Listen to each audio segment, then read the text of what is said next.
வணக்கம் நண்பர்களே. தமிழ் மொழி வழியில் ஜப்பானிய மொழிபெயர்ச்சி. நிறைய பேர் வந்துட்டு காஞ்சி சொல்லித்தாங்க அப்படின்னு சொல்லி கமெண்ட் செக்ஷன்ல கேட்டிருந்தீங்க. யூஸ்வலாவே நம்ம காஞ்சிக்கு ஏற்கனவே ரெடி பண்ணிட்டு தான் இருந்தோம். இப்ப எல்லாமே காஞ்சிக்கு ஒவ்வொரு ஸ்டெப்பா போவோம். அதாவது காஞ்சியை கண்ட வாக்குல சொல்லிக் கொடுக்காம JLPT, Japanese language proficiency test, அந்த எக்ஸாம் வைஸ்ல காஞ்சி உங்களுக்கு சொல்லிக் கொடுத்தா கொஞ்சம் யூஸ்ஃபுல்லா இருக்குன்னு பாக்குறேன். அந்த வகையில இப்ப பாத்தீங்கன்னா N5 காஞ்சி பேசிக் எக்ஸாம். அதுக்கு வந்துட்டு ஒரு 100 காஞ்சிஸை 10 காஞ்சியா டெய்லி பார்ப்போம். ஒரு 10 நாள் பார்ப்போம். இன்னைக்கு பார்ட் 1ல 10 காஞ்சி.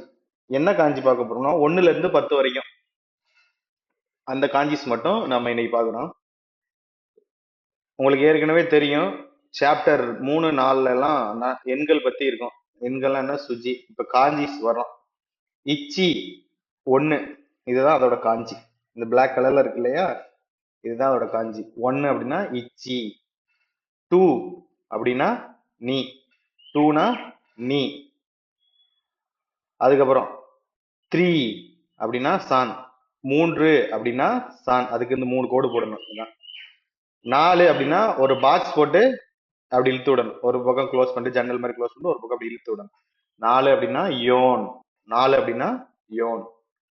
5 அப்படின்னா கோ, 5 அப்படின்னா கோ. 5 போடுற மாதிரி இடையில ஒரு கோடு மட்டும். இங்க பாத்தீங்கன்னா நம்ம 5 இப்படி தானே போடுவோம். நான் கர்சர் இப்படி போடுமா, அப்படியே இடையில ஒரு கோடு கொஞ்சம் கொஞ்சம் அங்க ரெண்டு பிசு கட்டுற மாதிரி பார்த்து 5. இது மேக்ஸ் பாக்ஸ் வச்சு பண்ணிருப்போம். 5 அப்படின்னா கோ, 6 அப்படின்னா ரொக்கு, 6, 6 அப்படின்னா ரொக்கு. அந்த காஞ்சி இப்படிதான் இருக்கும், அதை பார்த்துக்குங்க. காஞ்சி பொறுத்தளவு நீங்க ஒரு பேப்பரை எடுத்து, ஒரு நோட் எடுத்து, ஒரே ஒரு காஞ்சி பஸ் இதை பார்த்து அப்படியே எழுதிட்டு, அதுக்கப்புறம் கீழே ஒன்னொன்னா நீங்க வந்துட்டு ஒரு காஞ்சி ஒரு 10 தடவை எழுதி பார்த்தீங்க, 20 தடவை எழுதி பார்த்தீங்கன்னா வந்துடும். ஒரு பேஜுக்கு ஒரு காஞ்சி எழுதி பார்த்தீங்கன்னா உங்களுக்கு ஆட்டோமேட்டிக்கா வந்துடும். ஒரு நாள் இது 10 காஞ்சி படிக்கலாம் உங்களுக்கு ஈஸி. ஒரு நாளைக்கு 10 காஞ்சியா படிச்சுட்டு போயிருங்க. இது 6. அது போக உங்களுக்கு வந்துட்டு இந்த காஞ்சி ஈஸியா லேர்ன் பண்றதுக்கு வந்துட்டு ஏதாவது ஆப் இருந்தாலும் நான் உங்களுக்கு வந்துட்டு கீழே அதுக்கு லிங்க் வந்துட்டு செக் பண்ணி இந்த வீடியோல இல்ல அதுக்கு அடுத்த வீடியோல கண்டிப்பா கொடுக்க ட்ரை பண்றேன். கண்டிப்பா கொடுக்குறேன். அடுத்து 7. 7னா நானா, ஒரு பிளஸ் போட்டு கீழே ஒரு அதாவது டி, இங்கிலீஷ்ல டி ஞாபகம் வச்சுக்கோங்க. டி எப்படி போடும் அது மாதிரி. 7 அப்படின்னா நானா. 8 அப்படின்னா ஹச்சி, அது சும்மா 2 கோடு, இப்படி ஒரு கோடு இப்படி ஒரு கோடு. 8 அப்படின்னா ஹச்சி. 9 கியூ, கா போடுவோம்ல ஹிரகணல கா, அந்த மாதிரி போட்டீங்கன்னா கியூ. 10 அப்படின்னா ஒரு பிளஸ், அவ்வளவுதான். 10 அப்படின்னா பிளஸ், அது வந்து ஜூ. 9னா கியூ, 10னா ஜூ. மறுபடியும் உங்களுக்கு ஃபர்ஸ்ட்ல இருந்து வரேன். 1 அப்படின்னா இச்சி, காஞ்சி ஒரு கோடு. 2 அப்படின்னா நீ, 2 கோடு இருக்கும். 3 அப்படின்னா சான், 4 அப்படின்னா யோன். 5 அப்படின்னா கோ, சாரி 5 அப்படின்னா கோ, 6 அப்படின்னா ரொக்கு. 7 அப்படின்னா நானா, டி மாதிரி இருக்கும். 8 அப்படின்னா ஹச்சி, 2 கோடு அப்படி மலை வரைகிற மாதிரி 2 கோடு. 9 அப்படின்னா கியூ, கா போடுற மாதிரி இருக்கும், ஹிரகனோட கா. 10 அப்படின்னா ஜூ, அது வந்துட்டு பிளஸ் சிம்பிள் போடுற மாதிரி இருக்கும். இவ்வளவுதான். காஞ்சி சீரிஸ் வந்துட்டு 10 மொத்தமா 10 நீங்க மைண்ட்ல ஏத்துற கஷ்டமா இருக்கு. அதனால இல்லைன்னா ஒரே இதுல 110 போட்டு போயிருவேன் 100 காஞ்சியும்.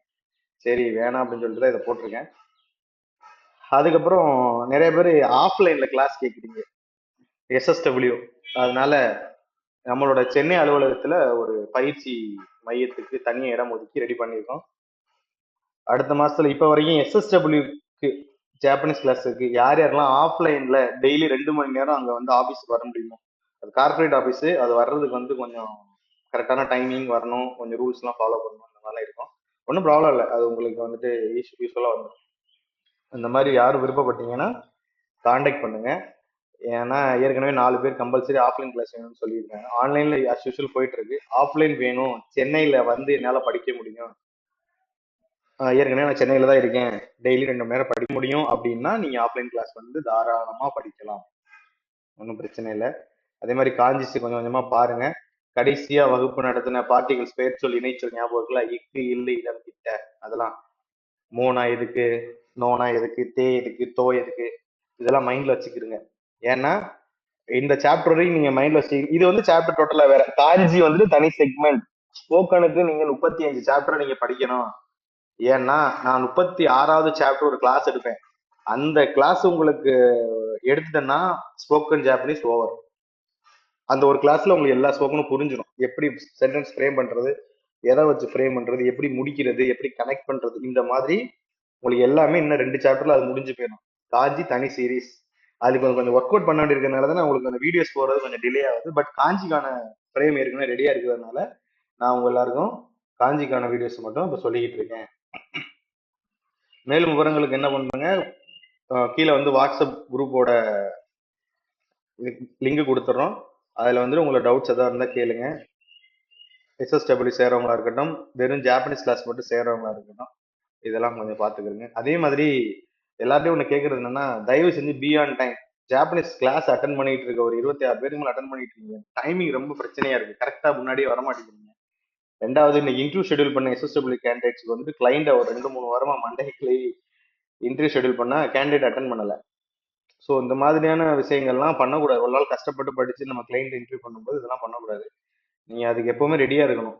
ஏன்னா நீங்க செலவு பண்ணி நேரம், பொருள் செலவு எல்லாம் செலவு பண்ணி பண்ணையில வேலை வாங்குறதுல குறியா இருங்க. அவ்வளவுதான். நன்றி நண்பர்களே.